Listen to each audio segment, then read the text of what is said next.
Bonsoir à toutes et à tous. Ce dimanche, près de 8 millions d'électeurs seront appelés aux urnes dans notre pays pour renouveler plusieurs parlements, les parlements régionaux, communautaires, fédéraux et européens. En vue de ces élections, deux associations, le Civics et le Youth Parlement Jeunesse, ont essayé de sensibiliser et d'informer les jeunes par rapport à ces élections. Franck Laurent, bonsoir. Bonsoir. Bienvenue. Donc, vous êtes membre du Civics et Rodolphe Dulay, bonsoir. Donc, bonsoir. Vous êtes président du Youth Parlement Jeunesse, le JPJ. Alors, je commence avec vous, Rodolphe Dulay. Qu'est-ce que c'est le JPJ et qu'est-ce que vous proposez aux personnes? Alors le JPJ, c'est très simple, c'est une ASBL fédérale bilingue et qui a comme but de créer un espace de rencontre entre des jeunes et de former les jeunes à la démocratie.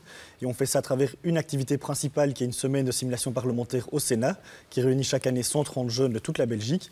Et maintenant, on est en train de lancer un projet avec des écoles de réto où on essaye de mettre 80, 100 jeunes de réto ensemble pour débattre de projets de loi comme s'ils étaient des députés pendant une journée.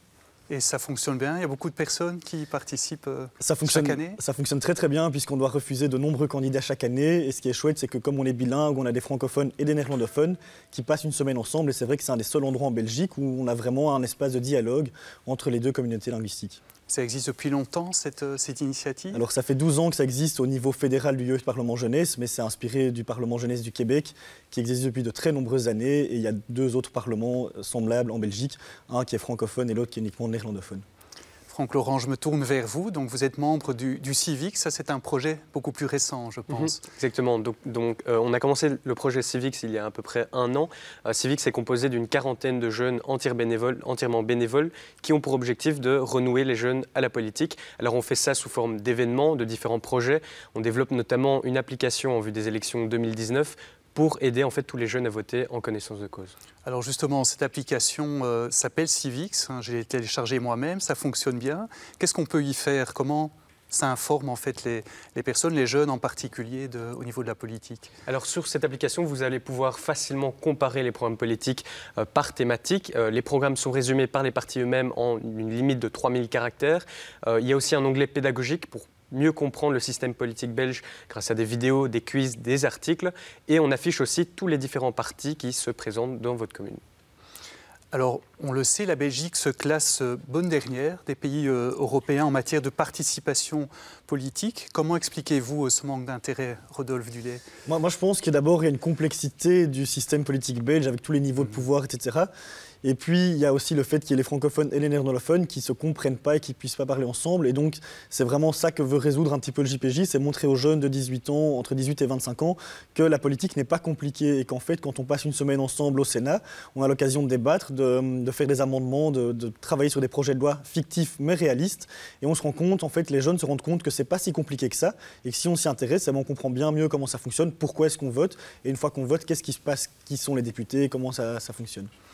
Alors, vous travaillez sur des projets de loi fictifs au JPJ qui fabriquent en quelque sorte, entre guillemets, ces projets de loi. Vous travaillez avec des juristes, avec des politologues? Donc en fait, ce sont les anciens participants qui se réimpliquent d'année en année. Et donc la force du JPJ, c'est qu'on a des participants qui viennent vraiment de tous les horizons, et donc des anciens participants aussi de tous les horizons, des juristes, des politologues, mais aussi des économistes, des personnes qui ne font pas d'études, etc. Et n'importe quel ancien membre qui veut proposer un projet de loi peut le faire. Et ce qui est chouette, c'est qu'on n'a pas que des juristes qui proposent des projets de loi très techniques, mais on a aussi des projets de loi. Par exemple, cette année, on a parlé des drogues ou de l'avortement, et c'était deux projets de loi portés par des politologues. Et donc il y avait une approche beaucoup plus émotionnel sur ces projets de loi, alors que normalement on a des projets de réforme du système politique qui sont beaucoup plus dans les lignes de la Constitution, etc. et peut-être un petit peu moins rigolo aussi. Franck Laurent, vous remarquez vous aussi que les jeunes, notamment, ne s'intéressent pas beaucoup à la politique en Belgique? Alors oui, clairement. Civics a été créé sur base d'un constat. Alors moi, je suis étudiant en droit. J'ai vite remarqué en fait que la politique, c'était très compliqué. La politique, le mot politique est souvent associé à de l'ennui, à du mépris malheureusement des fois. Et donc ici, Civics a vraiment pour objectif d'essayer de simplifier la politique et de réintéresser tous ces jeunes à la politique. Alors évidemment, donc c'est tout à fait nouveau. Vous avez beaucoup de monde qui a téléchargé votre application. Vous avez une idée du nombre de personnes? Alors pour l'instant, l'application est sortie il y a un peu plus de 2 semaines. Nous avons déjà plus de 10 000 utilisateurs et 20 000 visites sur notre site internet. Et on espère que ce chiffre va encore augmenter dans les prochaines semaines. Plutôt, qu'est-ce qui vous a motivé, l'un et l'autre à vouloir sensibiliser les jeunes à la politique, Franck Laurent? Alors, comme je l'ai dit au fondement de Civics, on a lancé Civics justement parce qu'on s'est rendu compte que la politique c'était très compliqué et qu'au fait la politique ne nous touche pas dans notre quotidien. Et c'est ça justement qu'on veut montrer, c'est qu'on veut sensibiliser les jeunes en leur disant voilà, aujourd'hui, en votant, vous aurez un impact concret en politique. Ne laissez pas d'autres gens choisir les politiques qui vont s'appliquer sur vous. Choisissez de votre avenir vous-même, impliquez-vous en politique. Oui, c'est plus ou moins le même constat du fait que les jeunes ne comprennent pas, ne se rendent pas vraiment compte de ce qui se passe. Et vraiment de dire, nous, on est des étudiants privilégiés, puisque moi j'étudie les sciences politiques, Franck le droit, et donc on sait comment ça fonctionne. Mais c'est vraiment pas le cas de tous les jeunes en Belgique. Et donc il y a un désintérêt, les taux d'abstention augmentent, même si le vote est obligatoire, etc. Et donc le Jeugd Parlement Jeunesse a vraiment ça pour but, c'est de dire... Comprenez comment ça se passe et vivez l'expérience vous-même et après vous serez beaucoup plus intéressé par la chose publique. Et quand on voit l'effet du bouche à oreille dans les recrutements, etc., on se rend compte que ça fonctionne tout à fait. Et même des jeunes qui ne sont pas tout à fait convaincus quand ils arrivent au début de la simulation en disant « moi je suis étudiant en informatique, je ne sais pas très bien pourquoi je suis là mais ça m'intéresse quand même de débattre », eh bien ils ramènent plein de leurs amis l'année suivante et puis au final on a une grande diversité dans nos participants, ce qui est vraiment un bonheur évidemment. Les élections européennes, ça vous motive aussi? Vous faites aussi quelque chose par rapport à des enjeux européens? Alors, bien sûr, on couvre tant les élections régionales, fédérales qu'européennes. Alors, nous, on présente sur l'application, en tout cas, du contenu pédagogique sous forme de vidéo. On couvre aussi les élections européennes. On a des quiz, des articles par rapport à ça. Mais évidemment, on se focalise vraiment sur la Belgique en tant que telle. Mais il y a énormément d'initiatives. On peut citer EU Vote, par exemple, qui propose aussi du contenu sur les élections européennes. Au JPJ aussi? Alors le JPJ est focalisé sur la Belgique, mais il y a d'autres initiatives semblables au niveau européen. Et on aimerait bien lancer des projets plutôt européens, mais ce n'est pas encore le but pour le moment. Et on se rend compte en fait que dans le JPJ, il y a les différences de langue et qu'on arrive à s'en sortir malgré le français et le néerlandais. On a des étudiants de la KU Leuven qui viennent traduire en direct nos débats pendant la semaine. Et donc on se rend compte que si en Belgique on s'en sort avec 2 langues, au niveau européen avec 27 langues, ça devrait être possible aussi. Donc on est très optimiste à ce niveau-là.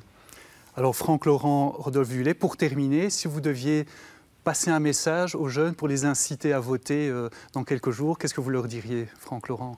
Alors, je vais encore à nouveau sortir une phrase d'Obama, une phrase qui m'inspire énormément.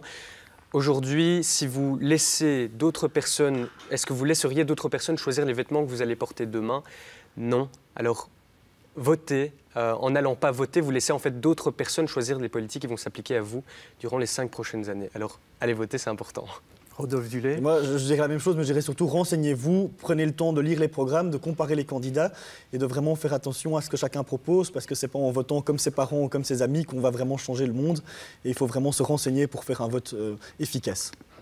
Eh bien, merci beaucoup à tous les deux de nous avoir présenté vos projets, vos associations. Chers amis, merci beaucoup d'avoir été avec nous. Si vous voulez revoir cette émission, c'est sur RTBF Ovio ou sur le site catobel.be. À très bientôt pour une prochaine émission.